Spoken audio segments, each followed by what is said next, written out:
पीठमधिरूढं मूलसरसीजं सर्वभुवनानां नौमि युवराजं भाग्यमखिलानां देव तव हस्ते भूरिमहिमानं वर्णयतु कस्ते योगविद आहुः शीर्षरसधारां सिद्धिशतहेतुं ताममृतसारां त्वं खलु मघोनो धूतसुजनार्तिः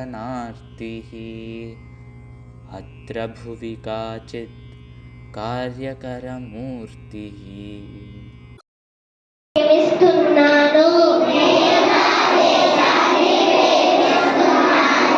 సుసంపన్నమైన బహువిధమైన నా దేశ వారసత్వ నాకు గర్వకారణం దీనికి అర్హత పొందడానికి సర్వదా నేను కృషి చేస్తాను. ప్రతి వారితోనూ మర్యాదగా నడుచుకుంటాను. నా దేశం పట్ల నా ప్రజల పట్ల సేవా నిరతితో ఉంటానని ప్రతిజ్ఞ చేస్తున్నాను. వారి శ్రేయోభివృద్ధులే నా ఆనందానికి మూలం. నా పేరు టీవీ అజిత శ్రీరమ్మయ్. నేను 2వ తరగతి చదువుతున్నాను. మంచి మాట అమ్మ భాషకు అక్షరమవుదాం. అమ్మ భాషకు అమృతం కన్నా అమ్మ భాష కన్నా అమ్మ భాష నిన్న అదే మన తెలుగు భాష. అందరికీ మాతృభాష దినోత్సవ శుభాకాంక్షలు. ధన్యవాదాలు. పేరు రుత్విక.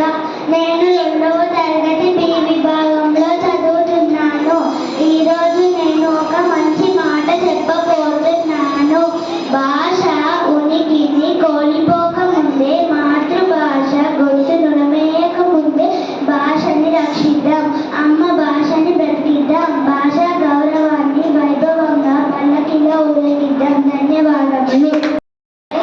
నా పేరు సర్వ. నేను 2వ తరగతి చదువుతున్నాను.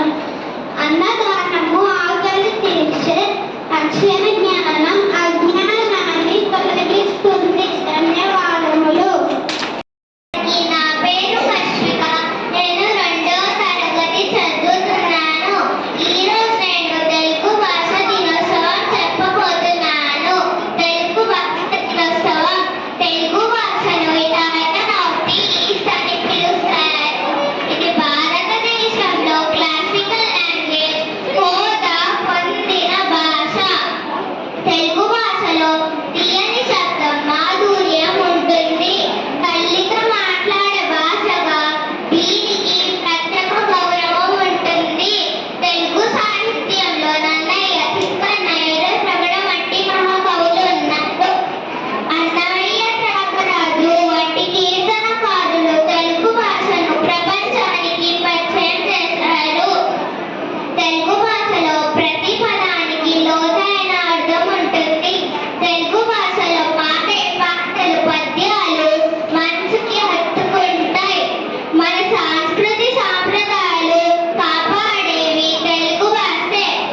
భారతదేశ మొదటి మహిళా ప్రధానమంత్రి ఎవరు?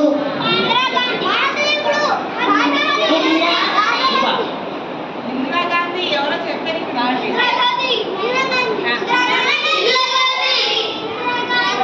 ధన్యవాదాలు. అందరికీ నమస్కారములు. నా పేరు ఎల్ కార్తికేయ. నేను 2వ తరగతి చదువుతున్నాను. నేను మంచి మాట చెప్పబోతున్నాను. మంచి విద్య మంచి భావితరానికి పునాది. ధన్యవాదములు. నేటి విశిష్టతను ఉపన్యాసం ద్వారా తెలుసుకున్నాం కదా. ఉపన్యాసంలో చెప్పిన విధంగా కొంతమంది కవులు మన మధ్యకి వస్తున్నారు. వాళ్ళని కరతాళ ఆహ్వానిద్దాం. ముందుగా వస్తున్నారు నన్నయ్య గారు.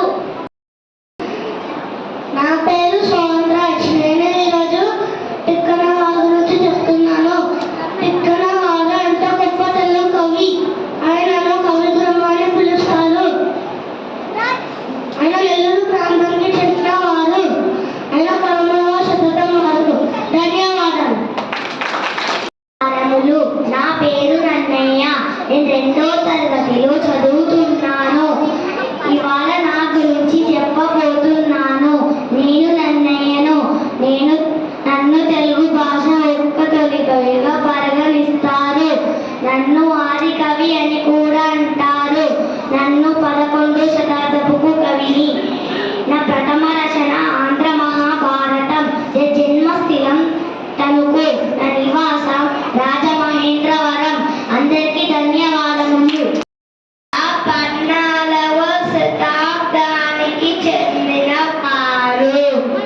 ఈయనని ఎర్రాప్రగడ, ఎర్రన్న, ఎర్రయ్య అనే పేర్లతో కూడా పిలుస్తారు. ఇతని తండ్రి పేరు పుట్టమాంబ, తండ్రి పేరు సూరన్న, గురుగారి పేరు శంకర స్వామి. ఆస్థాన వేమారెడ్డి ఆస్థాన కవి.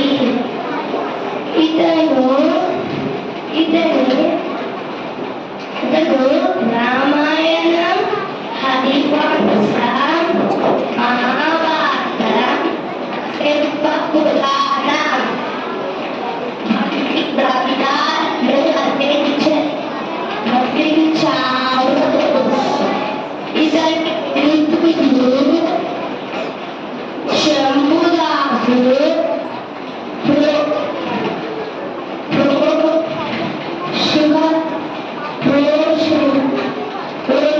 శివస్వామి. ధన్యవాదాలు.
తెలుగు భాషపై ఇంత మక్కువ చూపడానికి గల కారణం ఏమిటో?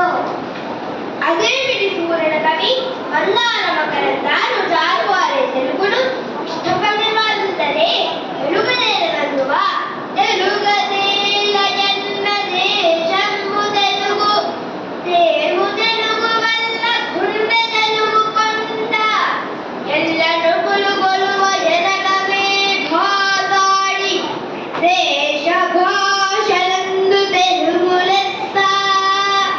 ఇంతని మన తెలుగు భాష మీద ఎవరికైనా ఎందుకు మమకారం ఉండదు?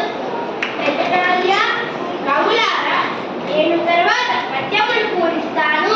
ముందు మీరంతా పద్యపూరణకు పూనుకోవండి. మహాప్రభు, మీ అభిప్రాయమే మా శిరోధార్యం. పెద్దనామాత్య పద్యపూరణకి సమస్య ఇదిగో.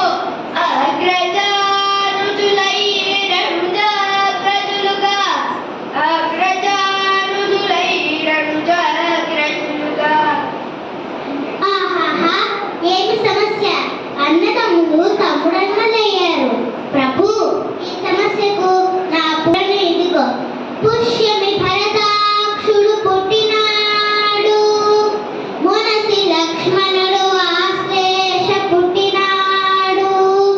భరత లక్ష్మణ క్రమమిది ఎడిసి చూడ, అగ్రజానుజులై రణుజాగ్రజులుగా అగ్రజానుజులై రణుజాగ్రజులుగా. కానీ లఘు వ్యవహారంలో రామ లక్ష్మణ భరత శత్రుఘ్నులని ఉంటుంది. కరినెత్తుకపోయి ఎలుగ కరుగునది నీయన్ కరినెత్తుకపోయి ఎలుగ కరుగునది నీయన్ కరినెత్తుకపోయి ఎలుగ కరుగునది నీయన్. పల్లెటూరులకు సుపరిచితమైన చక్కని సమస్య ఇచ్చారు మహారాజా. కరులు చిరుకలెత్తులు శర్కరతో నొలకరించి ఆర్చకరన్ బట్టడుచో పరి వర్తకుండు ఆఖరి నెత్తుకపోయి ఎలుక కలుగున కిరియన్. ఆహా, ఎంత మంచి అద్భుత పురాణ! ఎలుక ఏనుగు నడుచుకోపోగలరా?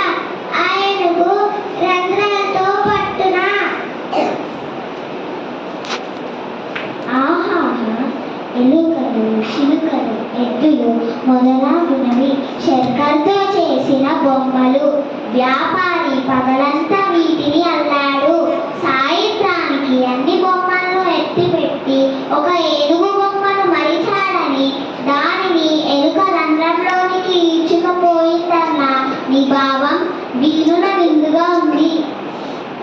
ముట్టు పలుకుల ముక్కు తిమ్మన్న కవి అందుకోవటి గాడిద ఏడ్చెన్ గదన్న ఘన సంపన్న గాడిద ఏడ్చెన్ గదన్న ఘన సంపన్న. రాజశేఖర, మానవులలో ఆడిన మాట తప్పిన వారు ఉన్నారు. దీనిని మనం చూడలేం. అయినా దైవకృపతో దీనిని పూరించగలను. ఆడిన మాటను తప్పిన ఆడిన మాటను తప్పిన గాడిద కొడుకంటూ తింటాను. అయ్యో వీరా నా కొడుకని ఒక గాడిద ఏడ్చెన్ గదన్న ఘన సంపన్న. లౌకిక జీవన గమనంలో గ్రామీణ దూషణలను ఆడితప్పిన జనుల వీర స్వభావాన్ని తెలుపుతూ మాట నిలబెట్టుకోవడం విలువను చాటారు. ఆడితప్పిన మనిషిని గాడిద కొడుకు అని తిట్టినప్పుడు విశ్వాసానికి మాట్లాడలేని జంతువు గాడిద ఇచ్చింది అన్నారు. దీనిని దృష్టాంత రూపంలో సాగిన నీ వివరణ బల.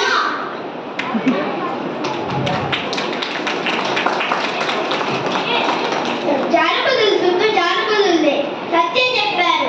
తెనాలి రామకృష్ణ, తదుపరి మీరే వద్దు.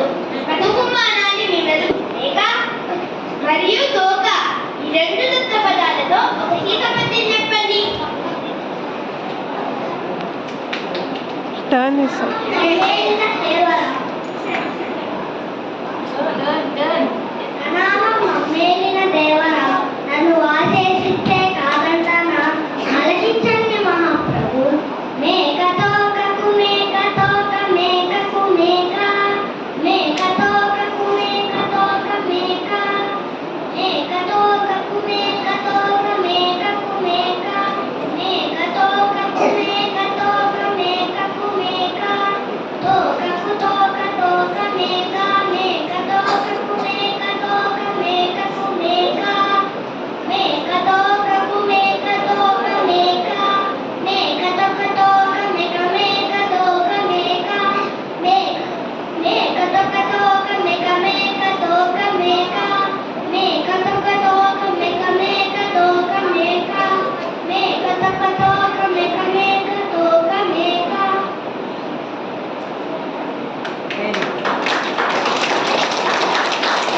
ఎంతో మంది కవులు కృషి చేశారు.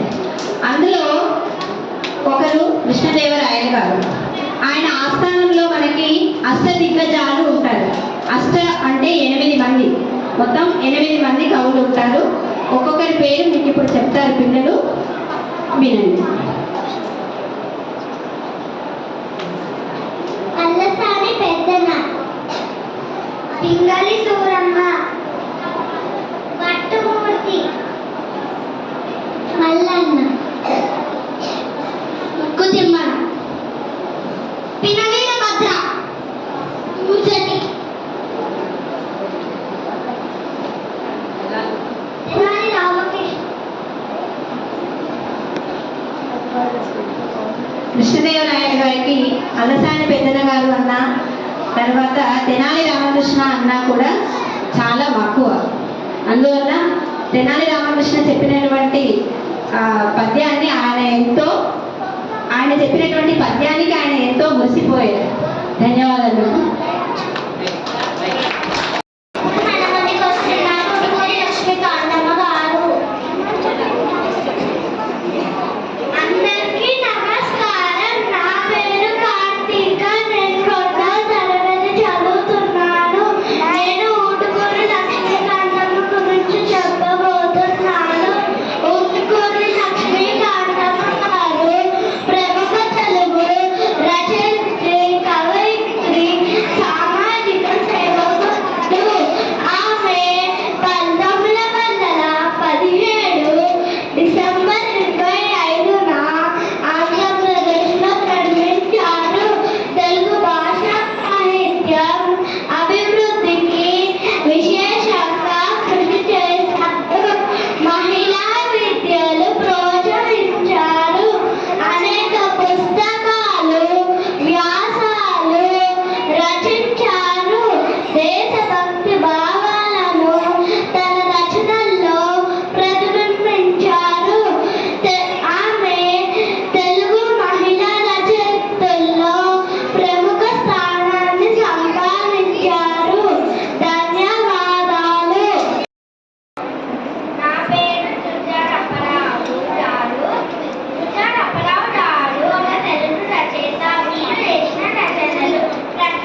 బోధించే విధానాన్ని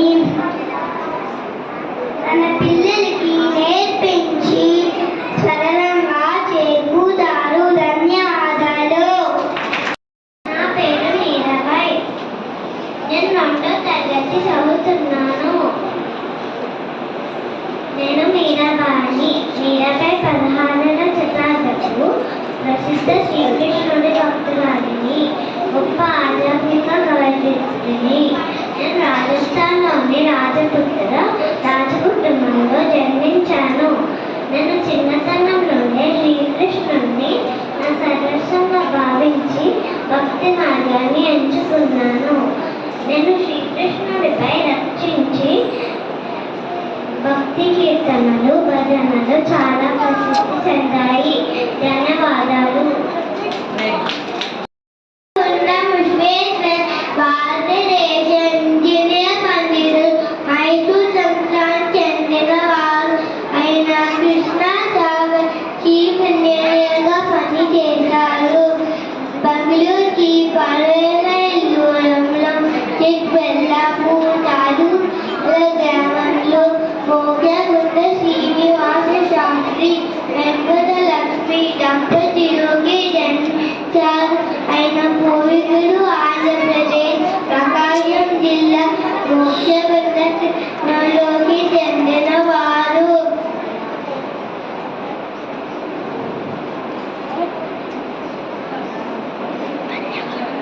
ధన్యవాదాలు.